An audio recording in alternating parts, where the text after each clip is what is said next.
പശ്ചിമബംഗാളിൽ അവസാനഘട്ട വോട്ടെടുപ്പിനുള്ള പരസ്യ പ്രചാരണം അവസാനിക്കാനിരിക്കെ വീണ്ടും അക്രമ പരമ്പരയും റിപ്പോർട്ട് ചെയ്യപ്പെടുകയാണ്. 24 പർഗാനാസിലെ ജഗദ്ദലിൽ TMC BJP പ്രവർത്തകർ ഏറ്റുമുട്ടി. MLAയുടെ വസതിക്ക് നേർക്ക് ബോംബെറിഞ്ഞു. മാജർഹട്ടിൽ നിന്നും വൻ സ്ഫോടക ശേഖരവും കണ്ടെത്തിയിട്ടുണ്ട്. 79 നാടൻ ബോംബുകളും സൾഫറും അടക്കമുള്ള വസ്തുക്കളാണ് കണ്ടെത്തിയത്.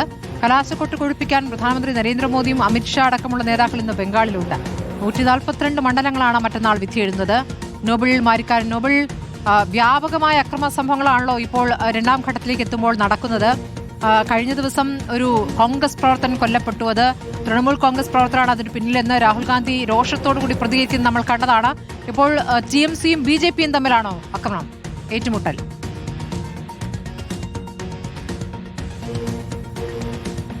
Good morning. പശ്ചിമബംഗാളിൽ അവസാനഘട്ട തെരഞ്ഞെടുപ്പിന്റെ പരസ്യപ്രചരണം ഇന്നിപ്പോൾ അവസാനിക്കുകയാണ്. പ്രധാനമന്ത്രി അടക്കമുള്ള ആളുകൾ ഇന്ന് സംസ്ഥാനത്തുണ്ട്. അതേസമയം പലയിടത്തും അക്രമ സംഭവങ്ങളും ഒപ്പം സ്ഫോടക വസ്തുക്കളും കണ്ടെത്തി എന്നൊക്കെ വലിയ ആശങ്കയോടെയാണ് കാണുന്നത്. പ്രത്യേകിച്ച് 24 പർഗാനാസിലാണ് ഇപ്പോൾ സംഘർഷം ഉണ്ടായിരിക്കുന്നത്. ഇന്ന് പ്രധാനമന്ത്രി റാലിയുണ്ട്. അതിന് മുന്നോടിയായി തന്നെ ആ മേഖലയിൽ ബാനറും അതോടൊപ്പം കൊടിയുമൊക്കെ വെക്കുന്നതുമായി ബന്ധപ്പെട്ട തർക്കമാണ് വലിയ കല്ലേറിലേക്കടക്കം നീങ്ങിയത് എന്നാണ് അറിയാൻ കഴിയുന്നത്. TMC BJP പ്രവർത്തകർ ഏറ്റുമുട്ടുന്ന സാഹചര്യം ഉണ്ടായി. അവിടുത്തെ നിലവിലത്തെ MLA, പ്രത്യേകിച്ച് അദ്ദേഹം നിലവിലത്തെ ബട്ട്പാറ കോൺസ്റ്റിറ്റ്യുവൻസിയിലെ നേരത്തെ സ്ഥാനാർത്ഥിയും MLAയുമാണ് പവൻ സിംഗ്. അദ്ദേഹത്തിന്റെ വീടിന് നേരെ ബോംബെറിഞ്ഞു എന്നാണ് ഇപ്പോൾ വിവരമുള്ളത്.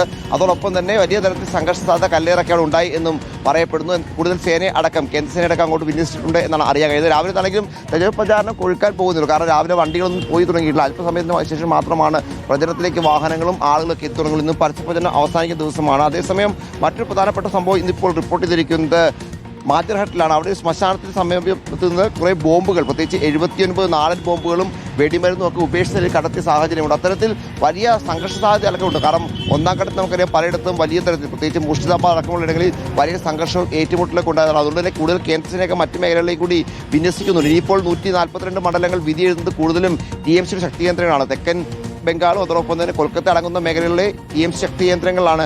എന്താണെങ്കിലും ഇപ്പോൾ വിധിയെഴുത്തിന് ഇപ്പോൾ നാളെ കഴിഞ്ഞ് വരാൻ പോകുന്നത്, മറ്റന്നാൾ വരാൻ പോകുന്നത്. അതുകൊണ്ട് തന്നെ വലിയ തരത്തിൽ അക്രമ സംഭവങ്ങൾ ഉണ്ടാകുമെന്ന് BJPയും TMCയും കണക്കൂട്ടുകയും ചെയ്യുന്നു. കാരണം TMC പറയുന്നത് BJP അക്രമം അഴിച്ചുവിടുന്നു, BJP പറയുന്നത് TMC അക്രമം അഴിച്ചു. അത്തരത്തിൽ വാദപ്രതിവാദങ്ങൾ സംസ്ഥാനത്ത് കൊഴുക്കുകയും ചെയ്യുന്നുണ്ട്. എന്താണെങ്കിലും ഇന്നിപ്പോൾ പ്രധാനമന്ത്രി നരേന്ദ്രമോദി, കേന്ദ്ര ആഭ്യന്തരമന്ത്രി അമിത്ഷാ എന്നിവർ BJP പ്രചരണത്തിന് വേണ്ടി എത്തും. മമതാ ബാനർജി നിരവധി റാലികളിൽ പങ്കെടുക്കുന്നുണ്ട്. അവസാന മണിക്കൂറിലേക്ക് എത്തുമ്പോഴേക്കും വലിയ പ്രചരണത്തിലേക്ക് പോകാൻ തന്നെയാണ് തീരുമാനം. ഏറ്റവും പ്രധാനപ്പെട്ട ഗ്ലാമർ പോരാട്ടം നടക്കുന്നത് എന്താണെങ്കിലും ഭവാനിപ്പൂരിലാണ്. ഭവാനിപ്പൂരിൽ മമതാ ബാനർജിയും സുവേന്ദു അധികാരിയും തമ്മിൽ ഏറ്റുമുട്ടുന്നു. കഴിഞ്ഞ തവണ അവിടെ ഭവാനിപ്പൂരിൽ മമത വിജയിച്ചത് 58,000 വോട്ടുകൾക്കാണ്. പക്ഷേ ഇത്തവണ SIR വന്നപ്പോൾ ആ മണ്ഡലത്തിലെ 51,000 വോട്ടുകൾ വെട്ടിപ്പോയിട്ടുണ്ട് എന്ന് മമതയ്ക്ക് വലിയ തിരിച്ചടിയാകുമോ എന്ന ആശങ്ക പ്രതിഫലിക്കും എന്നുള്ളത് പ്രധാനപ്പെട്ട പ്രശ്നമാണല്ലോ നോബിൾ. ഇപ്പോൾ 150 സീറ്റുകൾ നേടിക്കൊണ്ട് വിജയം ഉണ്ടാക്കും എന്നുള്ള ഒരു വലിയ ആത്മവിശ്വാസം സുവേന്ദു അധികാരിയൊക്കെ പ്രകടിപ്പിക്കുമ്പോൾ അക്രമ പരമ്പര നോക്കൂ. 79 നാടൻ ബോംബുകളും സൾഫറും അടക്കമുള്ള വസ്തുക്കൾ കണ്ടെത്തി എന്നുള്ളതാണ്. ആ ദൃശ്യങ്ങൾ കൂടി നമുക്ക് കാണാം. കലാശക്കൊട്ട് കൊഴുപ്പിക്കാൻ മോദിയും അമിത്ഷായും ഒക്കെ വരുന്ന ഒരു ഘട്ടത്തിൽ കൂടിയാണ് ഏറ്റുമുട്ടലിന്റെ ദൃശ്യങ്ങൾ നോക്കുക. വലിയ രീതിയിൽ അക്രമ പരമ്പരയാണ് പശ്ചിമബംഗാളിൽ റിപ്പോർട്ട് ചെയ്യപ്പെടുന്നത്. എല്ലാ തെരഞ്ഞെടുപ്പുകളിലും അവിടെ ഇത്തരം അക്രമ സംഭവങ്ങൾ റിപ്പോർട്ട് ചെയ്യപ്പെടാറുണ്ട് എന്നുള്ളതാണ്.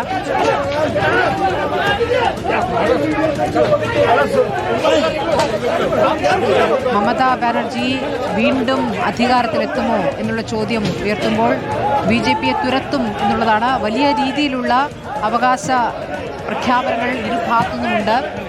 മമതയെ തന്നെ ടാർഗറ്റ് ചെയ്തുകൊണ്ടുള്ള പ്രസംഗങ്ങൾ നമുക്ക് കേൾക്കാം അവിടെ നിന്നും. അത് അമിത്ഷാ ആയാലും മോദി ആയാലും.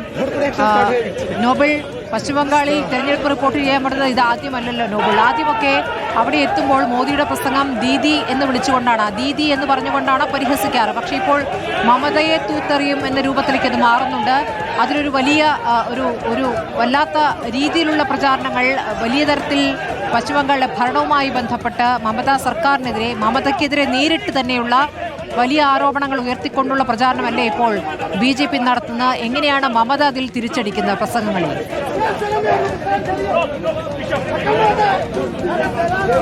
സ്മൃതി, മമതയ്ക്കെതിരെ അവസാന മണിക്കൂറിലേക്ക് എത്തുമ്പോൾ ശക്തമായ പ്രചരണമാണ് BJP നടത്തുന്നത്. പ്രത്യേകിച്ച് പ്രധാനമന്ത്രി നരേന്ദ്രമോദി കഴിഞ്ഞ ദിവസങ്ങളിൽ നടത്തിയ പ്രസംഗം എല്ലാം മമതാ ബാനർജിയെ രൂക്ഷമായി വിമർശിച്ചുണ്ടായിരുന്നു. മമതയുടെ ഈ ഭരണം അതൊരു കാട്ടുനീതിയാണ്, കാട്ടുഭരണമാണ് നടക്കുന്നത്. അത് പൂർണ്ണമായും തുളച്ചെറിയും, പശ്ചിമ ബംഗാളിന് സ്വാതന്ത്ര്യം നേടിക്കൊടുക്കും എന്നാണ് മോദിയുടെ അവകാശവാദം. അമിത്ഷായും സമാനമായി തന്നെ മോദി ഉയർത്തിയ അതേ വാദങ്ങൾ തന്നെ ഉയർത്തും. പ്രത്യേകിച്ച് മമതാ യുഗം അവസാനിച്ചു എന്നാണ് ഇന്നലെ അമിത്ഷാ വ്യക്തമാക്കിയിരിക്കുന്നത്. കാരണം 152 മണ്ഡലങ്ങളിൽ വോട്ടെടുപ്പ് പൂർത്തിയായപ്പോൾ 110 വിജയിക്കും എന്നാണ് BJP ഒരു കണക്കിപ്പോൾ ഉള്ളത്. പക്ഷേ എങ്കിൽ പോലും മമത വലിയ ആത്മവിശ്വാസം തന്നെയാണ് ഉള്ളത്.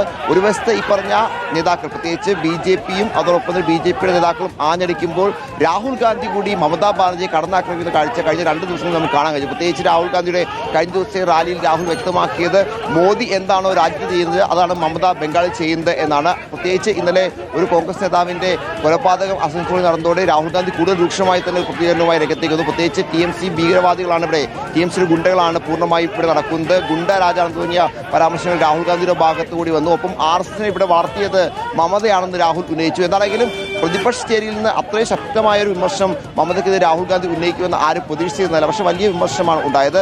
എന്താണെങ്കിലും സാഹചര്യം കൂടിയാണ്, അതിൽ കൂടിയാണ് ഇപ്പോൾ ശക്തമായ പ്രതികരണം രാഹുൽ ഗാന്ധിയിൽ നമ്മൾ കണ്ടത്. ഏതായാലും മമതയ്ക്കെതിരെ, മമത ആദിവാസി സ്ത്രീകൾക്കെതിരെയാണ് ഇപ്പോൾ വനിതാ സംവരണവുമായി ബന്ധപ്പെട്ടൊക്കെ കൂടി ആണ് നരേന്ദ്രമോദി പശ്ചിമബംഗാളിൽ ആവർത്തിച്ച് പ്രസംഗിച്ചിരിക്കുന്നത്. പ്രതിപക്ഷം തന്നെ സ്ത്രീ വിരുദ്ധമായി പ്രവർത്തിക്കുന്നു എന്നുള്ളതാണ്.